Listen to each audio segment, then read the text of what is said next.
पुंडलीकवरदा हरिविठ्ठल श्री ज्ञानदेव तुकाराम सद्गुरु समर्थ त्र्यंबकानंद महाराज की जय। माऊली ज्ञानेश्वर महाराज की जय। जगद्गुरु तुकाराम महाराज की जय। श्री गुरुदेव दत्त। श्री तुकाराम महाराजांची गाथा पारायणप्रत। आज आपण 124 क्रमांकाचा अभंग घेत आहोत। अभंग असा आहे। सर्प विंचू दिसे, धन आभाग्या कोळसे, आला डोळियासी कवळ, तेने मळले उजळ, अंगाचे भोवंडी भोय झाडे फिरती धोंडी, तुका म्हणे नाड, पाप ठाके हिता आड। 4 चरणाचा अभंग आहे। अभंगामध्ये प्रतिबंधात्मक गोष्टी असल्या तर कशी अडचणी येतात, कोणते कोणते प्रतिबंध असतो, त्यामुळे मुख्य स्थानाकडे जाण्याला कशी अडचण आली, हा विषय इथं घेतलेला आहे। असं सांगायचं आहे की प्रत्येक मनुष्याच्या पाठीमागं प्रारब्ध आहे आणि प्रारब्धाप्रमाणे त्याच्या ज्या काही गोष्टी असतील त्याच फळाला येत असतात। काहीही कितीही केलं आणि प्रारब्ध जर अनुकूल नसेल तर काही नाही। ललाटीचे लिहिले काही न पुसे काही केले। त्याच्या ठिकाणी एकदा काय जे आहे कपाळी लिहिलेलं ते काही करायचं म्हणलं तर पुसून काढता येत नाही। आणि जसं त्यांनी पुढं सांगितले की काळे गोरे पण धुतले फिटून येणे, तिथं जरी एखादा मनुष्य काळा असला तर त्याला धुवून गोरा करू असं म्हटलं तर होत नसतं। म्हणजेच प्रारब्धाची जी काही योजना आहे ती आहे, तेच उदाहरण या ठिकाणी घेतलं। एखादा मनुष्य आहे आणि काही कारणानं म्हणा कशानंतरी त्याला कळालं की आपल्या इथं काय आहे, धन आहे, म्हणून तो खोदाई करू लागला। ती जिथं धनाची जागा आहे तिथं खांदायला घेतलं आणि तिथला खड्डा करायचा, माती भरून काढायची, त्याचं काम सुरू झालं। आणि काही थोडासा खोल खड्डा झाला की त्याच्यातनं साप निघायला लागला। मग ते साप त्याला अंगावर येईल म्हणून भ्यायचं, पुन्हा बाजूला जायचं, पुन्हा परत जायचं, अजून ते खड्डा खोदायची, अजून काहीतरी प्रयत्न करायचाच, तर काहीतरी अजून दुसरी गोष्ट करायची, तेवढ्यात विंचू निघायचे। आता त्याला काय व्हायला लागलं की सर्प विंचू काय करावं, मग त्यांनी काहीतरी केलं। सर्प न निघतील, विंचू न निघल, किंवा आला तरी अंगावर न येईल, असं सगळ्या गोष्टी करून पुन्हा खड्डा खोदाई चालूच ठेवली। पण पुढं काय झालं तर ते जे काही धनाचं होतं, हांडा म्हणा काय भांडं, ते त्याला सापडलं आणि त्याने त्याच्यातून बाहेर काढलं। आणि आता सापडलं म्हणून काय केलं की समोर कोणाच्या नको म्हणून घरात घेऊन आला आणि घरात येऊन त्याने त्याचं झाकण उघडलं, खाली ओतलं, तर त्यातनं निघाले कोळसे। म्हणजे आता सांगतात की धन आभाग्या कोळसे, म्हणजे जो भाग्यवान असतो त्यालाच ते धन मिळतं, आभाग्याला मिळत नाही। कारण काय झालं, एक कोळसे मागं कथाच अशी झाली की एक पाटील त्यांच्या घरात असाच हांडा सापडला आणि त्याने आणून ओतला ओसरीवर, ते कोळसेच पण आकार दिलेले, गोल असा आकार असलेले। मग कुणी यायचं की म्हणायचं पाटील एवढे कोळसे कशासाठी गोळा केले, लागतेत म्हणायचं त्याने। बाहेरचा माणूस आला की त्याने कोळसे कशाला आणले। झालं एकदा चप्पल शिवायला टाकलेली आणि ती चांबाराची मुलगी चप्पल द्यायला आली। आता द्यायची, भाकरी घेऊन जायची पद्धत असल्यामुळं, मग तिने भाकरीसाठी बघितलं, म्हणले एवढे पैसे ना असे मोकळेच काय टाकलेत। बरं म्हणले। आता त्यांच्या लक्षात आलं आपण आभागीत, आपल्याला कोळसे, पण ह्या पोरीला ते पैसे आहेत, ही पैसेच फक्त जाणती, याला हे कोळसे म्हणत नाही। मग त्या चांबाराच्या घरी गेले ते म्हणलं का हो काय चुकलं का, कशाला आला मला सांगायचं, पुन्हा नीट सांधली नाही का चप्पल. म्हणजे तसं नाही, तुझी मुलगी देतो का माझ्या मुलाला. मला असं कसं जमल, तुला काय घेणं आहे. अहो जग काय म्हणेल, जगाचं काय, मी मागतोय ना. अहो पण आम्ही खालचे तुम्ही असे, मग आमचं पुन्हा काय पोरीचं चुकलं बिकलं म्हणजे तू काळजी करू नको, मी सगळा सांभाळते जा करतो. आणि मग झालं, त्या पोरीचं लग्न करून तिला सून मन घरात आली. आता त्यातलं वंजळवर दे म्हणलं की तिने उचललं की त्यातनं पैसे व्हायचे आणि ते द्यायचे खर्चायला. पाटलाने हात लावला तो कोळशेच, पण त्या मुलीने हात लावला की धन. म्हणजे त्याच्यापासून काय आहे की त्या ठिकाणी झालं. आता ते किती जरी म्हणायला लागले तर लोक बाहेर म्हणले खरं, पण त्यांनी सांगितलं असू द्या, माझ्या घरात ही लक्ष्मी म्हणून आली. म्हणजे हे कधी कळतं तर जो भाग्यवान आहे त्याला, अभाग्याला कळत नाही.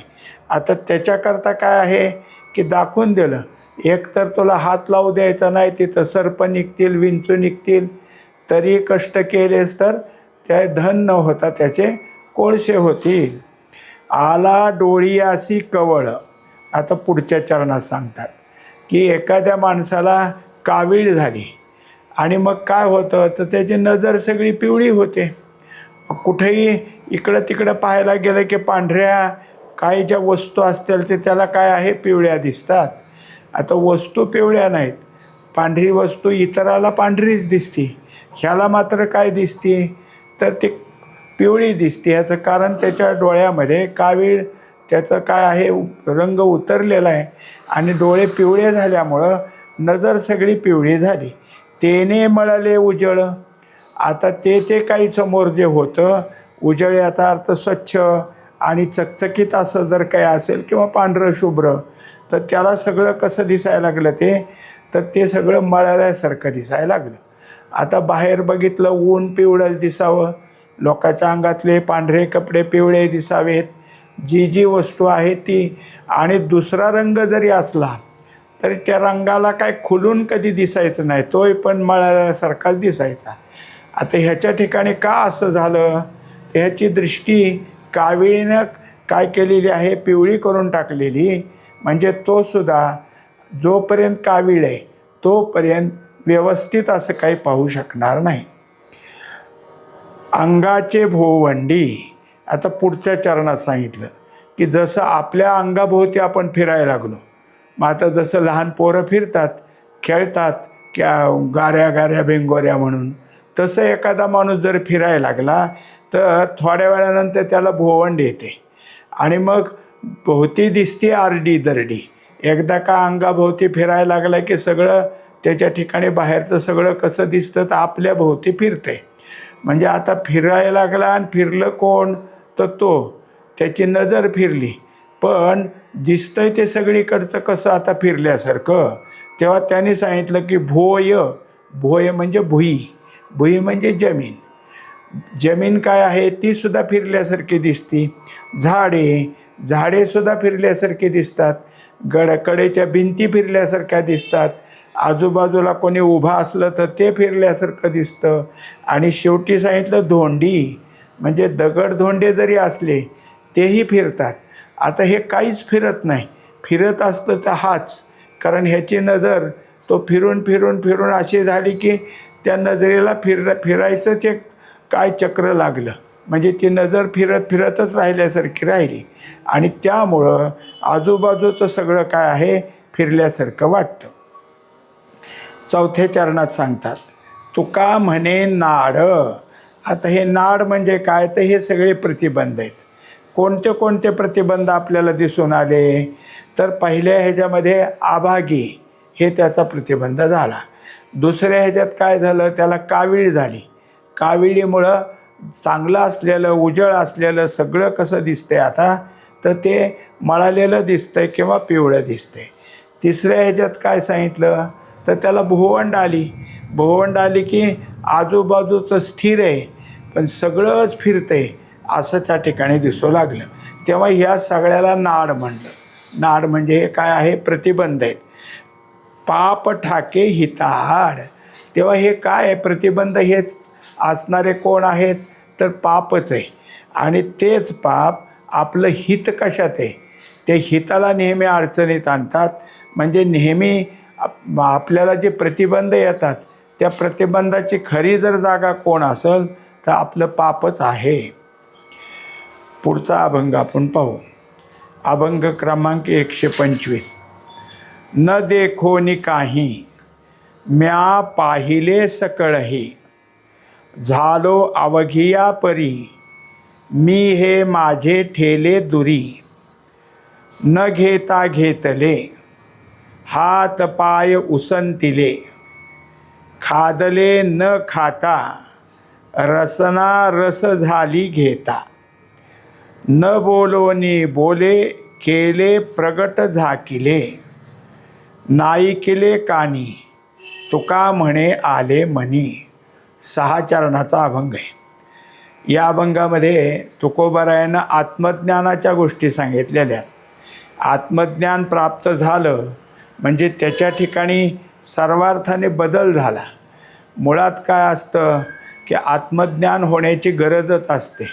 आत्मज्ञान नाही तिथं काय आहे तर तिथं अज्ञान असतं आणि अज्ञानाची दृष्टी अज्ञानाप्रमाणेच वागत असते. आता त्याच्यासाठी सांगितलं की जे जे काही होतं ते अज्ञान दृष्टीने मी पाहत होतो. त्यामुळं अज्ञानाचं आपलं शरीर, आपली नजर आणि बाहेर असलेलं सगळं वस्तुमात्र म्हणजे जगत हेही अज्ञानजन्यच आहे. त्यामुळं काय झालं की मी जे पाहिल ते सगळं मला दिसायचं. तर दिसायचं ते आणि मी दोघंही कोण आहोत? आम्ही स्थूल दृष्टीचेच आहोत. समोर दिसलेलं झाड, दगड, झालं डोंगर, हे सगळे स्थूल आहेत आणि आम्ही पाहणारा तरी कोण आहे? तोही स्थूलच आहे.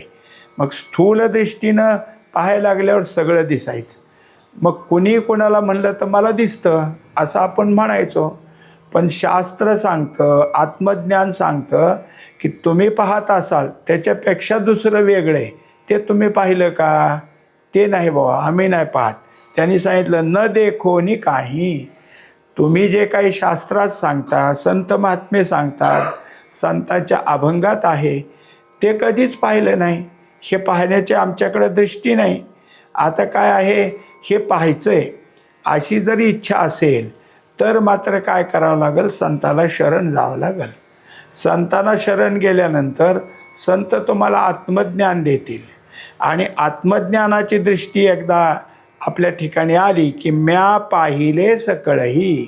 आता सगळं दिसायला लागलं की जे आधी दिसत नव्हतं. आता काय दिसायला लागलं तर आत्मज्ञान दृष्टीनं हे सगळं जगत वरचं काय आहे? भास आहे. मग आता ह्या भासाला जे जे काय आहे तो सगळा भास आणि त्याचं दिसणं हे सगळंच खोटं आहे. मग त्याच्याकरता हे सगळं निघून गेलं आणि आत्मज्ञानानं पाहू लागलो. तेव्हा आता सांगतात दृश्यते माईक प्रत्ययी दाखला. हे सगळं दृश्य माईक आहे ह्याचा मला प्रत्यय आला. म्हणजे जे असेल ते, जसं लहान पोरं काहीतरी बघतात आणि रडतात, ओरडतात. मग मोठी माणसं जातात, काय झालं तर म्हणलं इथं साप आहे आणि बघायला गेला तर ते खेळण्यातला साप होता. खेळण्यातला साप असल्यामुळं पोरांना कळाला नाही. ते लागले साप सापून ओरडायला. पण ज्यांनी पाहिलं त्याला लक्षात आलं की हा साप खरा नाही, काय आहे तर खेळण्यातला आहे. मग हे जसं तसं जगत आहे. हे जगत दिसतच नाही असं नाही, पण हे सगळं मिथ्या हे कळतं. आणि मिथ्या जगताच्या खाली अधिष्ठान म्हणून कोण असेल तर तो परमात्मा आहे. म्या पाहिले सकळही. आता तो नुसता नाही, सर्वव्यापी हे सगळं दिसून आलं. त्याची तेवढीच प्रचिती आली नाही. तो जेवढा आहे त्याची जेवढी व्याप्ती तेवढी आता माझ्या ठिकाणी प्रचितीला आलेली आहे. दुसऱ्या चरणात सांगतात झालो अवघिया परी. आता काय आहे ते मी सुद्धा जेवढा काय आहे अगा जेवढी याची व्याप्ती तेवढी माझी प्रतीती, तेवढी माझी प्रतीती आली. जेवढा हा व्यापक आहे तेवढा हा अनुभव आला. प्रतीती म्हणजे माझ्या अनुभवाला येऊ लागला. आणि मग काय झालं तर जे जे काही दिसत होतं ते सगळं भिन्न भिन्न दिसत होतं. आपण कधी काय आहे की भांड्याला भांडंच म्हणणार, दुसऱ्याला काय असेल त्याला काय असेल त्याचं नाव, हे कपडे आहेत, हे भांडी, हे दुसरं काय आहे, दगड आहे, हे माती, हे सगळं भिन्न भिन्न होतं. हे सगळं भिन्न निघून गेलं. झाली अवघी या परी. हे सगळं जर काही असेल तर हे सगळं आकार आहेत. आणि आकार कसे आहेत तर कधी ना कधी तरी नाशणारच आहेत. ह्याचं स्वरूप काही खरं नाही. मग कोण आहे तर हा जो काही परमात्मा आहे तोच आहे. मग हे सगळं निघून गेलं. जे भिन्न दिसत होतं ते निघून गेलं. आणि मी हे माझे ठेले दुरी. आता ह्या सगळ्याला पाहणारा देहभाव घेऊन असणारा मी, ह्या माझं परिवर्तन झालं. आता मी कोण आहे तर मी देहभावाचा, इंद्रिय भावाचा, आणखीन बाकीच्या गोष्टीचा राहिलो नाही. बाकीच्या म्हणजे जीवभावाचाही राहिलो नाही. आता कोण झालो मी तर आत्मभाव निर्माण झाला.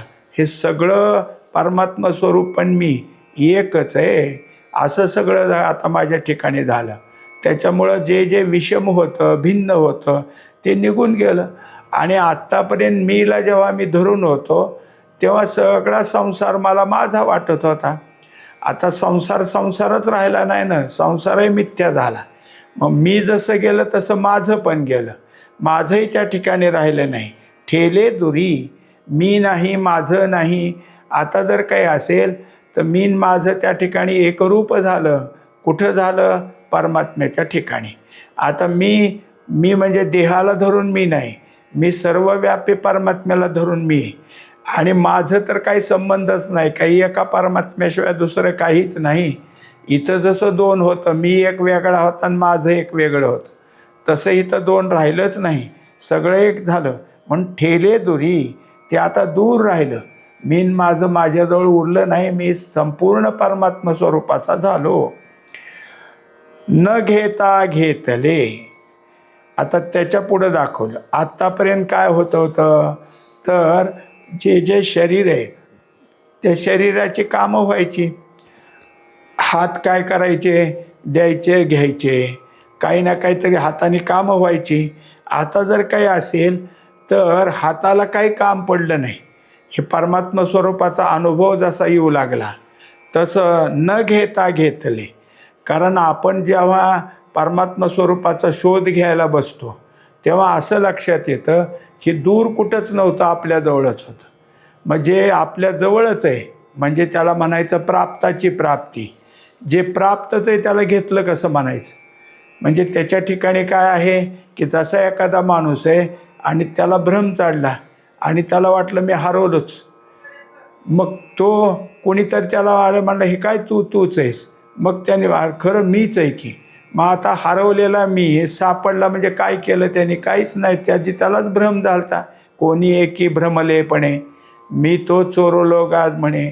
म्हणजे मी कुठंतरी चोरलाय असं तो भ्रमलेपणे. भ्रम निघून गेला की कळतं. तसं ह्याला हे सगळं परमात्मा स्वरूप कोणीतरी आणून दिलं आणि मी माझ्या हाताने घेतलं असं नाहीच. हे होतंच. फक्त हे कुठं आहे, कसं आहे हे माहीत नव्हतं. ते आत्मज्ञानानं माहीत झालं. हात पाय उसंतिले. आता त्याच्यामध्ये या सगळ्या हाताने पायानं काही करावं लागतं असं नाही. मनुष्याला काय आहे, इतर गोष्टी आहेत. तो काही परगावला जाऊन बाजारात जाऊन आणेल, तिथपर्यंत जायला त्याला पायाने चालत जावं लागेल, हाताने घ्यावं लागेल. हे जवळच आहे, इथं कुठं जावं लागत नाही. न लगती सायास जावे वनांतरा, सुखे येतो घरा नारायण. हा घराचाच आहे. फक्त ह्या घरात हे माहीत नव्हतं, आता तो सापडला. पुढच्या चरणात सांगितलं खादले न खाता. आत्तापर्यंत काय झालं की सगळे जे काय पदार्थ आहेत खाण्यातले ते म्हणजे 6 प्रकारचं अन्न ते आम्ही खातच होतो. गोड खात होतो, कडू कधी खात होतो, खारट खात होतो, तिखट खात होतो, आंबट खात होतो, तुरट खात होतो. हे 6 प्रकार आहेत. हे सगळं कशानं कशात तरी आमच्या चवीला होतंच. आणि मनुष्य काय करतो, गोड तिखट खारट ह्या गोष्टी तर खातोच, पण मुद्दाम कडू आंबट किंवा तुरट खातोच. काहीतरी थोडंसं तरी ते त्याच्या आहारामध्ये घेतो. हे सगळं आत्तापर्यंत होतं. पण जे ब्रह्मज्ञान प्राप्त झालं आणि ब्रह्मज्ञानानं जे काय अनुभव येऊ लागला ते कधी खाल्लं नव्हतं.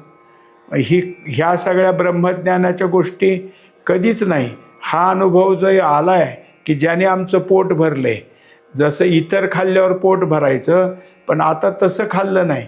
हे ज्ञानाच्या ठिकाणी अनुभवाला आलं आणि खादले न खाता, असलं कधी खाल्लं नव्हतं असं खायला मिळालं की धालो सुखे ढेकर देऊ. इतकं पोट भरलंय की ढेकर यायला लागली. रसना रस झाली घेता. आता जे खाणं होतं त्या खाण्याचाच प्रकार सांगितला की आत्तापर्यंत आपण 6 रस पाहिले. कोण सांगायचं हे गोड आहे, कोण सांगायचं हे तिखट आहे, कडू आहे, झालं अजून काय आंबट आहे, तुरट आहे, खारट आहे, कोण सांगायचं? तर जीभ सांगायची. जिभेलाच हे सगळे रस कळतात. म्हणून जिभेचं दुसरं नाव काय? रसना. ह्या जिभेला आता काय झालं, ह्या सगळ्या गोष्टी माहीत होत्या, पण आज आत्मज्ञानानं अशी एक अवस्था निर्माण झालेली आहे की परमामृते रसना ओलावली. हे परमामृत मिळालं, त्यामुळं रसनेला आज नवीन चव मिळाली.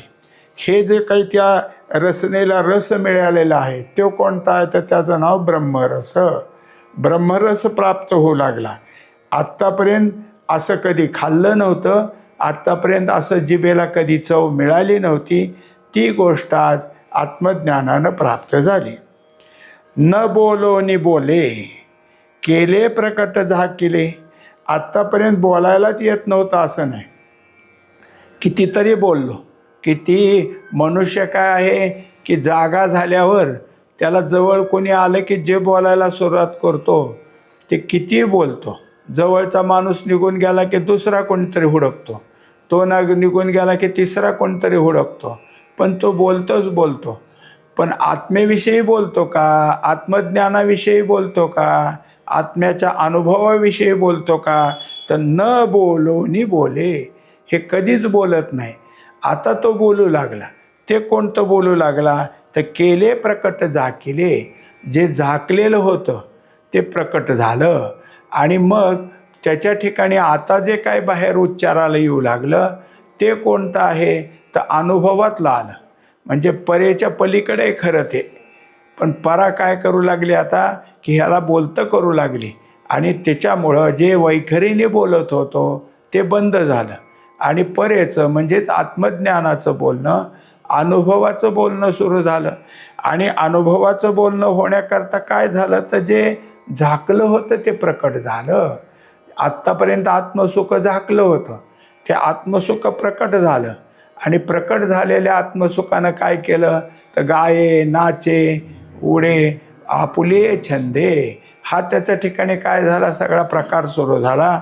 आता जे बोलता येत नव्हतं ते गायनातनं सांगू लागला, नाचू लागला, टाळ्या वाजू लागला, उड्या मारू लागला.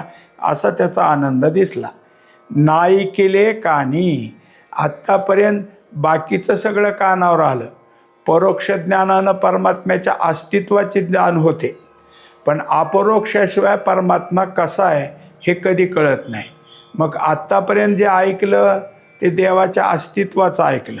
आता कसं ऐकलं आहे? तर आता ऐकलं असं की जे आतून निघतंय, म्हणजे जो आमच्या ठिकाणी काय अनाहत ध्वनी, तो अनाहत ध्वनी आता ऐकायला यायला लागला. म्हणजे तो कधी आता असतो का नसतो हे सुद्धा कधी आम्ही पाहिलं नाही.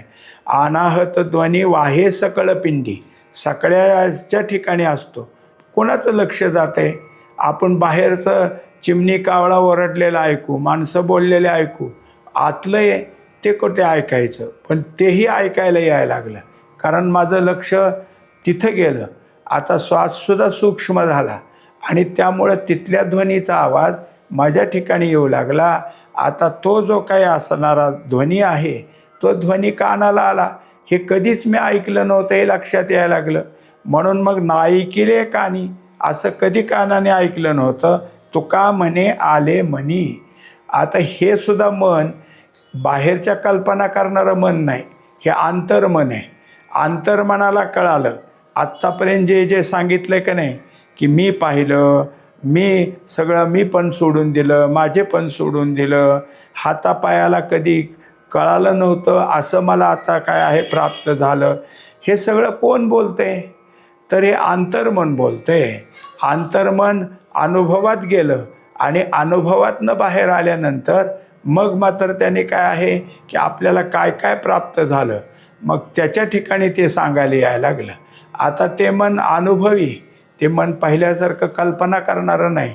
अनुभवी मन या सगळ्या गोष्टी काय आहे, आत्तापर्यंत जेवढ्या सांगितल्या अनुभवातल्या त्या गोष्टी ते सांगू लागलं. म्हणजे तुकोबारायानं अनुभवाच्याच दिसणाऱ्या ह्या 6 चरणाच्या अभंगामध्ये अंतरानुभव कसा असतो, आत्मज्ञानाचा अनुभव कसा असतो आणि बाह्य लक्षण कसं असतं, मग बाह्य लक्षण त्याच्यापेक्षा आतलं लक्षण कसं आहे ते गोष्ट या ठिकाणी समजून सांगितलेली आहे.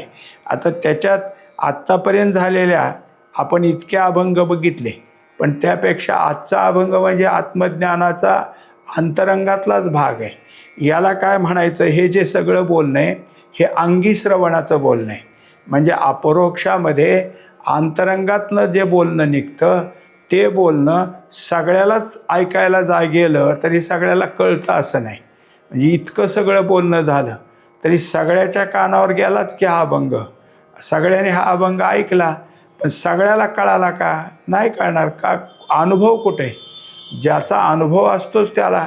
म्हणजे एखाद्या माणसाने काय आहे की बासुंदी खाल्ली आणि तो सांगतो फार छान झाली, फार, दुसरे काय नसते ते तोंडाकडे बघतील, ते म्हणतील हा, तो म्हणतो तर आहे भाऊ फार छान, कारण ह्यानी कुठं खाल्ली, इतरानं खाल्ली नाही, ज्याने खाल्ली तो सांगतो. आता यांना जर त्याच बासुंदीचा अनुभव यायचा असेल तर सगळ्याला खायला मिळाले पाहिजे, मग म्हणतील तू म्हणतो ते खरं. पण जोपर्यंत हा जरी म्हणत असला तर दुसऱ्याला त्याचा संशय येईल, कारण हे सांगतोय खरं पण काय असतं, काय कसं असेल, फार चांगलं कसं असेल तसं होईल. ह्या अभंगाला श्रवण करणारे कोणी जरी असले तरी त्यांच्या दृष्टीने काय आहे की काय आहे हे सांगते ते, पण जे या अनुभवापर्यंत पोहोचलेले आहेत, ज्यांना हा अनुभव आहे ते मात्र. म्हणून काही वेळेला संत महात्मे म्हणतात की येतं पाहिजे माझ्या जातीचे, म्हणजे जे माझ्या जातीचे असतील ते ठीक आहेत, कारण मी बोलतो ते त्यांना कळेल. मग आता अशा ठिकाणचं जे काही बोलणं आहे ते अनुभवातलं बोलणं या अभंगातून तुकोबारायाने केलेलं आहे. आता हा 6 चरणाचा अभंग पाहिलेला आहे.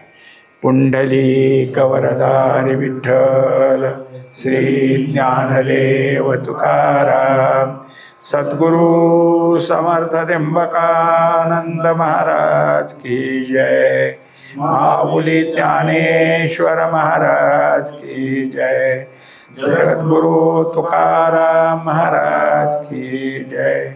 श्री गुरुदेव दत्त.